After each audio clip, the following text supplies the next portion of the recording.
আপনি মাশাআল্লাহ অনেক সুন্দর।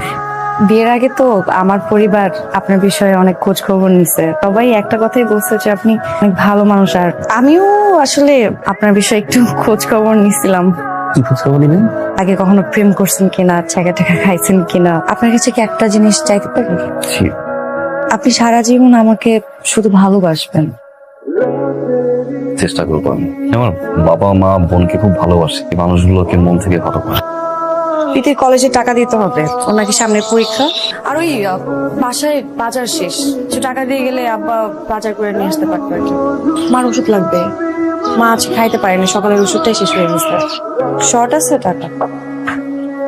শর্ট নাই, ধরো প্রীতিরে দিও, আব্বারে দিও। প্রীতি আর আব্বার জন্য ঠিক আছে।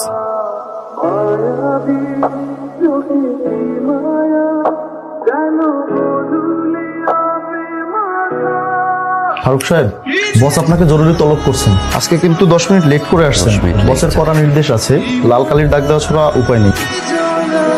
এই ছোট্ট একটা ফাইলে কতগুলো টাইপিং মিস্টেক করছেন আপনি জানেন? স্যার আমি আন্তরিকভাবে দুঃখিত, মানে এটা স্যার আমার দোষ না। এটা সাবমিট করার আগে চেক তো করবেন।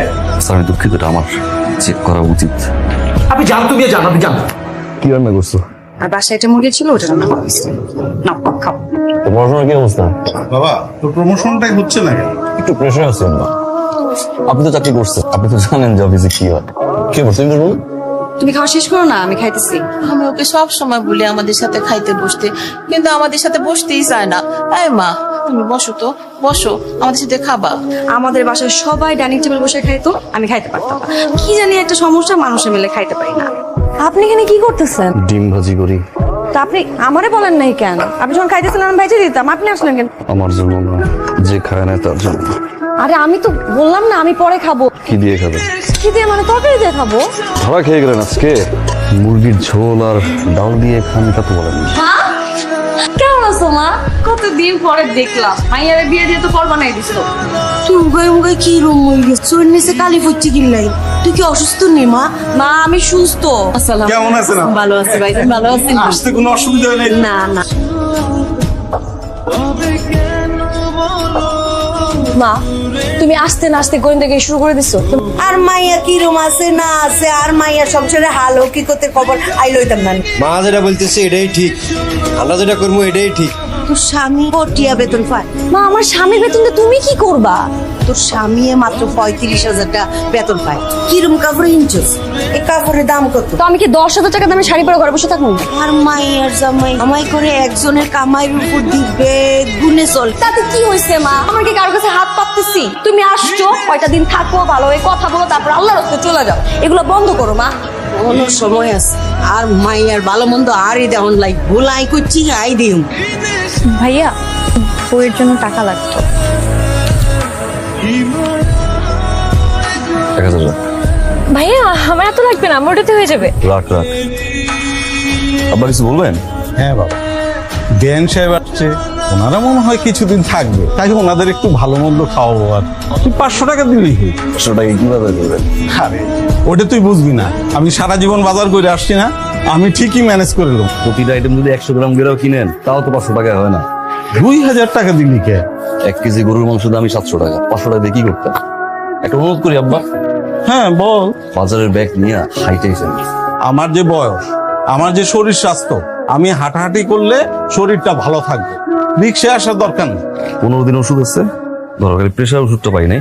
আপনি দিয়েছে তো লিখে দিতেছে যে কোনটা কোন সময় খাবা।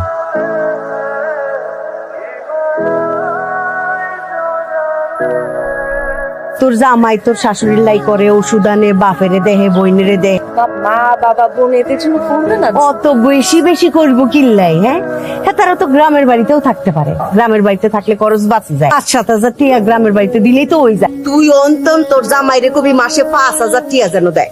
মাসে 5,000 টাকা তুই জমাবি, তোর নিজের লাই রাখ। ও যে বেতন পায় এর বাইরে 500 টাকা কিভাবে দিবে? ও কি ঘুষ খাবে নাকি মা? প্রয়োজনে চুরি করবো, ডাকাতি করবো, কুনান্তন হেতে আনবো, এটা হেতের ব্যাপার। যে এইভাবে খরচ করে পানির লাইন, হ্যাঁ কি বিষয়ে খরচ করতে আছে? ব্যাগ, রশি, সুতা টান ধরবি, মাথাত গেছে না কিচ্ছু? তোর জামাই কর শখ করে কোনো সময় কইছিনি বাচ্চা কাচ্চা নেওয়া না কথা? কইছিনি? কিল্লে কয় না, এটা জানোস কি? বাচ্চা কাচ্চা হেতে পালবো কেমনে? হেতে তো মা বাপ বোন পালতে পালতেই অস্থির। মা ডাকুন তো মনে করে নাই। আপনি এখন পর্যন্ত আমার কোন জিনিসটা ঠিকঠাক মতো ফোন করছেন বলেন তো? মানে কি? মানে আমি তো আপনার বউ, তাই না? আপনার কি মনে হয়েছে যে আপনার বউর জন্য আজকে আমি একটা শাড়ি কিনে নিয়েছি? আপনার মাসে বেতন কত? 35,000 টাকা। আমার বাসায় 5 জন মানুষ, 5 জন মানুষের পিছনে আপনার কি সমানভাবে খরচ করার কথা না? আচ্ছা, আমি তো আপনার বউ, তাই না? আপনি মাসে যেই টাকাটা পান, ওই টাকাটা আপনি যে 5 জন মানুষ আছে এই মানুষের মধ্যে কিভাবে ভাগ করেন, কিংবা এই সংসার কিভাবে খরচ করেন? বাসা ভাড়া বাবদ দিচ্ছি 10,000, বাজার বাবদ 8,500 মতো, আব্বা 1,000 টাকা নিচ্ছে, আর আম্মার ওষুধ বাবদ 3700। মানে আজকে মাসে 22 তারিখ, কি হয়েছে তো আজকে? আপনি এখনই সব টাকা খরচ করে ফেলছেন। আপনি এখন থেকে আমাকে প্রত্যেক মাসে 5,000 টাকা দিবেন। লোন করে দিবেন না কিভাবে আনবেন এটা আমার দেখার বিষয় না। আমার 5,000 টাকা লাগবে। দিলাম, খুশি? আমার মামা ঠিকই বলছিল। কি বলছে মামা? মামা কি বলছে এটা বড় কথা না। মানে আপনি সবার খরচ নিয়ে ভাবলেন, আপনার বোর কথা ভাববেন না? আপনার মা, আপনার বাবা, আপনার বোন, আপনার মা বোন সবকিছু। মালিয়া আসতে কথা।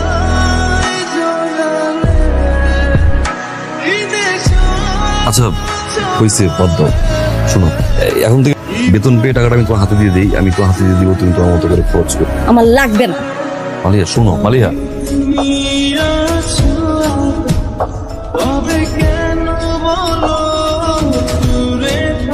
কোন সময় থেকে সরি বলতেছি, বারবার বলতেছি, এরকম রাগ করে থাকলে কোনো সমাধান হচ্ছে? আপনি সমাধান চান? আমি চাই বলো, আমাকে বলো কি করতে হবে বলো। আমি আর আপনি এই শহরে থাকবো, আপনার বাবা মা আর বোনকে গ্রামে পাঠাই দিই। গ্রামে তো ছোটখাটো একটা বাড়ি আছে, তাই না? সেখানে থাকলো সমস্যা নাই তো। তাহলে আমাদের যে সেভিংস এর যে প্রবলেমটা ছিল ওইটা সমাধান হয়ে গেল। সেভিংস করার জন্য আমি আমার মা বাবা বোনকে আমি গ্রামে পাঠিয়ে দিব? আর তো কোনো সমাধান নাই। আর কোনো সমাধান নাই, সমাধান শুধু একটাই, দাও মা বোন বাবাকে আমি গ্রামে পাঠিয়ে দিব শুধুমাত্র সেভিংস এর জন্য। আর আমি যে পরিমাণে কষ্ট করি শুধুমাত্র আমার ফ্যামিলির জন্য, এই ফ্যামিলিকে আমি গ্রামে বাড়ি পাঠিয়ে দিয়ে আমি এখানে থাকবো? আমার মা এই মানুষটা অসুস্থ থাকে কিন্তু কোনো শ্বাস পর্যন্ত বলে না যে সে অসুস্থ। তোমার কাছে যদি মনে হয় যে তুমি কোনোভাবে থাকতে পারতেছো না, আমার মনে হয় আমি কথা বলতেছি, আপনি কি তোমার যদি মনে হয় তুমি কোনোভাবে থাকতে পারতেছো না, তুমি তো বাড়িতে যাও। আমি বাড়ি ছেড়ে চলে হ্যাঁ, তুমি চলে যাও, রাখ। মা, আমি এই সংসার করব না মা। চলো মা, চলো। আমার মনে হয় তোমাদের যাওয়ার আগে আমার কিছু কথা বলা উচিত এবং তোমাদেরও শোনা উচিত। আমি খুব সকালে ঘুম থেকে ঘুমাইতে ইচ্ছা করলো, ঘুমাইতে পারি না। তাড়াতাড়ি রেডি হয়ে সোজা চল যাই বাস স্ট্যান্ডে গিয়ে মামা 25 টাকার টিকিট কাট। বাস আসে তো আসে, অফিসের সময় আছে মাত্র 30 মিনিট, দৌড় দিয়ে ঝুলে যেতে হয়। আমি কিন্তু পারতাম মামা এটা সিএনজিতে যেতে, আমি যাই না। কেন যাই না মা জানে? কারণ আমি যদি সিএনজিতে বা ট্যাক্সিতে করে যাই 2500 টাকার মতো লাগবে। অফিস যাওয়ার পর 9 ঘন্টা অনেক প্রেশার সহ্য করতে হয় আমার। 19 থেকে 20 হয়ে গেলি বসের চারি, কিন্তু কিচ্ছু বলতে পারি না। কেন জানে? আমি একজন মধ্যবিত্ত, তাই অফিসের 35,000 টাকা দিয়ে আমার পুরো সংসার চালাতে হয়। অনেক কষ্ট আমার করতে হয় মা। তোমার ফ্যামিলি নিয়ে আমি সুখে ছিলাম মামা। আমি যখন একটা শপিং মলে যাই, একটা দামি শার্ট দেখে আমার খুব ইচ্ছা করে যে আমি আমার বাবার জন্য কিনি। আমি একটা শাড়ি দেখে ইচ্ছা করে আমার মায়ের জন্য কিনি, আমার বউয়ের জন্য কিনি, কিন্তু কখনো ইচ্ছা করে না মামা নিজের জন্য কিনি। কেন জানেন? আমি একজন মধ্যবিত্ত, তাই আমার স্বাদ আছে সাধ্য নাই। দামি জিনিস ঠিকই দেখেও না দেখার ভান করি। কেন জানেন? আমি একজন মধ্যবিত্ত। আমি 11 মাস সুখে ছিলাম, তবে এখন আর সুখে নাই। যে ঘরটাকে আমার স্বর্গ মনে হতো না, সেই ঘরটাকে এখন আমার নরক মনে হয়। কেন মা জানেন? আপনি এবং আমার প্রচন্ড বেয়াদব মামা সুন্দর মতো করে কেড়ে নিছে। এত কষ্ট করে অফিস করে বাসায় যখন আসে, শার্টের বুতাম খোলার আগে আপনার মেয়েকে আমার হিসাব দিতে হবে। আমার 35,000 টাকা কোথায় যায়? একজন মধ্যবিত্ত কখনো কাঁদতে পারে না, কারণ তার কান্না শোনার জন্য কেউ থাকে না। তুমি যদি যেতে চাও যাও, আমার কোনো আপত্তি নেই।